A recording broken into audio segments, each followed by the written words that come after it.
छत्रपती संभाजीनगरमध्ये झालेल्या मुसळधार पावसामुळे अनेक गावांना पुराचा वेढा बसलेला आहे.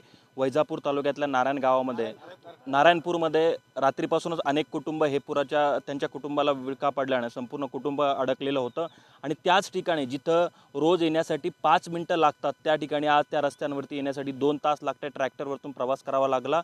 छत्रपती संभाजीनगर जिल्ह्याचे पालकमंत्री संजय शिरसाट हे स्वतः या ठिकाणी आले होते आणि त्या कुटुंबाची सुटका करताना त्यांनी स्वतः पाहिलं. अजून देखील काही नागरिक अडकले, त्यांना देखील काढण्याची सूचना त्यांनी केल्या. साहेब, कशी परिस्थिती पाहता तुम्ही?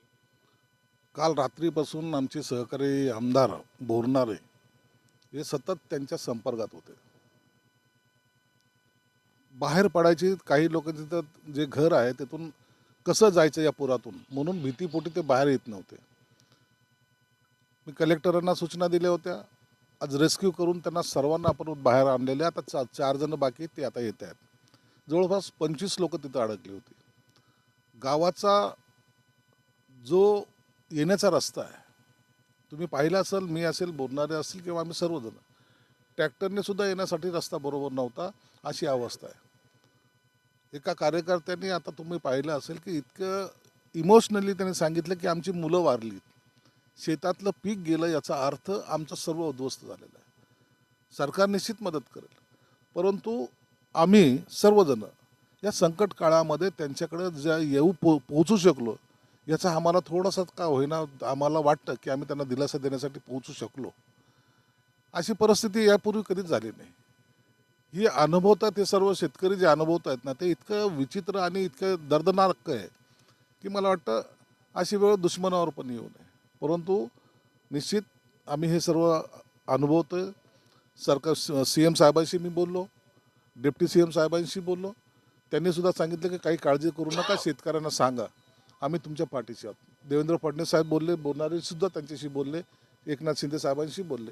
म्हणून आम्ही मदत द्यायची हा भाग वेगळाच आहे, पण त्यांचा जीव वाचवणं आमच्यासाठी महत्त्वाचं होतं, म्हणून आम्ही जिथं आलो. इथे नागरिकांनी समाधान व्यक्त करताना आलं की इतिहासात पहिल्यांदा पालकमंत्री या गावामध्ये आले. अशा परिस्थितीत तुम्ही आलात, काय समाधान वाटतं नागरिकांना भेटून? नाही, समाधान नागरिकांना ह्या गोष्टीची अपेक्षा नव्हतीच ना. हे छोटंसं गाव आहे. या गावाकडं येणं म्हणजे राजकारणी काय येत नव्हते माहीत नाही, परंतु असं आता ही घटना घडली म्हणून मी आलो अशातल्या भाग नाही. परंतु मी सोयगावला गेलो, कन्नडला गेलो, मी बाकी सोलापूरला गेलो. अशा काही दुर्गम भागातच मी गेलो की ज्या ठिकाणी कोणी पोहोचलं नाही. आणि मला वाटतं की अशा ठिकाणी जाऊन जर त्यांना दिलासा द्यायचं काम केलं तर त्यांना सुद्धा एक वाटतं की नाही, आमच्या पाठीशी कोणतरी आहे, आम्हाला सरकारने वाऱ्यावर सोडलं नाही, ही एक त्यांची भावना होती, म्हणून मी या ठिकाणी आलो. आपण बघितलं की बळीराजा महिला देखील भावनिक होताना आपल्याला पाहायला मिळाल्या होत्या. थेट मदत करा अशी अपेक्षा त्यांनी व्यक्त केली आहे. सरकार म्हणून काय मदत मिळणार आहे शेतकऱ्यांना? शेतकऱ्यांना मदत तर मिळेलच. आता मी वैजापूरमध्ये पाहिलं की 200-250 कुटुंब त्यांना बोरणाऱ्यांनी रात्री 1:30 वाजता बाहेर काढले. बाकी आणखीन एका भागामध्ये गेलो, त्यांच्या घरामध्ये आजही गुडघाभर पाणी आहे. मी त्यांनाही सांगितले माझ्या खात्यातर्फे, मी ज्या खात्याचा मंत्री आहे त्या खात्यातर्फे मी सुद्धा त्यांना 25 कोटी रुपयाची मदत करणार आहे त्या घरं बांधण्यासाठी. त्यांना सर्वांना घरं देणार आहे. पक्की घरं, चांगली घरं द्यायचा माझा मानस आहे. म्हणून आमच्या तिथलच्या COला सांगितलं आहे, बोरणारे साहेबांना सांगितलं आहे, त्यांच्या तहसीलदारला सांगितलं आहे की तातडीनं हे सर्व कारवाईचं प्रोसेस करा, मी त्यांना मदत करेल. दरवर्षी पावसामध्ये त्यांचे जे काही हाल होतात ते कधीतरी संपले पाहिजे. पाऊस आला त्याने बेघर व्हायचं, पुन्हा पाऊस गेला पुन्हा आपलं संसार थाटायचा, हे नको आहे. आता त्यांना परमनंट सोर्स म्हणून आम्ही त्यांना घरं देणार आहोत. बरं, तुम्ही नागरिकांना काय आवाहन करणार आणि प्रशासनाला काय सूचना कराल? नागरिकांना फक्त एकच सांगेल, पिकाचं नुकसान झालं आहे, आपण डोळ्यादेखत पाहतोय. तुम्ही जी काही मेहनत केली होती, हातात तोंडाशी आलेला घास तुमचा गेला आहे, याचं दुःख जसं तुम्हाला आहे तसं आम्हाला आहे. परंतु स्वतःचा जीव सांभाळा. गुरंढोरंसुद्धा काही वाहून गेलेले आहेत, जी गेलेत ते गेलेत, परंतु आता त्यांनाही सुद्धा सांभाळायचं काम करा.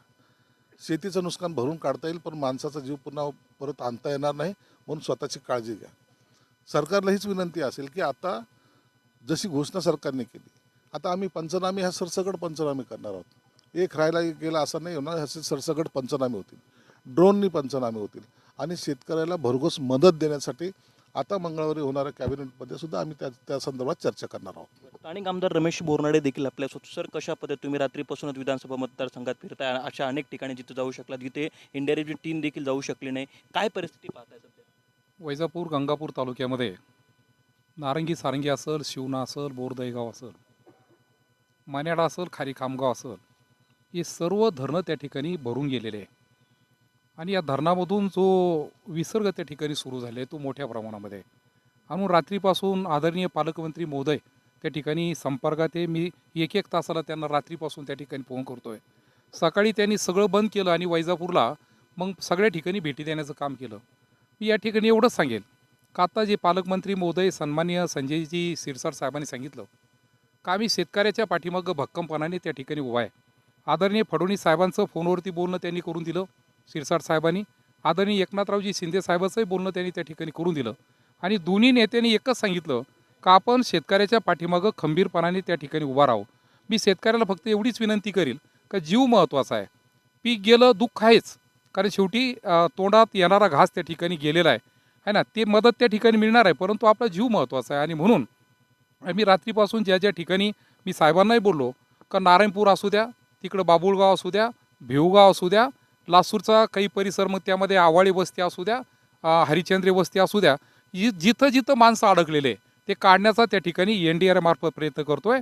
आणि या ठिकाणी रात्रीपासून अधिकारी वर्गसुद्धा मोठ्या प्रमाणामध्ये जबाबदारीने त्या ठिकाणी काम करताय. आणि खऱ्या अर्थाने हे शेतकऱ्यांच्या हिताचं आम्ही सगळं काम करतोय.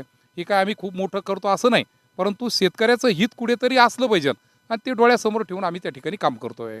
धन्यवाद सर. आमच्याशी आपण बघितलं की अशा पद्धतीने बळीराजाने जी नुकसान झालं आहे त्याची भरपाई तर मिळेलच, मात्र स्वतः सुरक्षित राहावं आणि प्रशासन देखील आणि सरकार देखील त्यांच्या पाठीशी असलं तर मंत्री संजय शिरसाट आणि आमदार बोरणार यांनी सांगितल्याचं आपल्याला पाहायला मिळतं. नितीन तुरात, पुढारी न्यूज, छत्रपती संभाजी.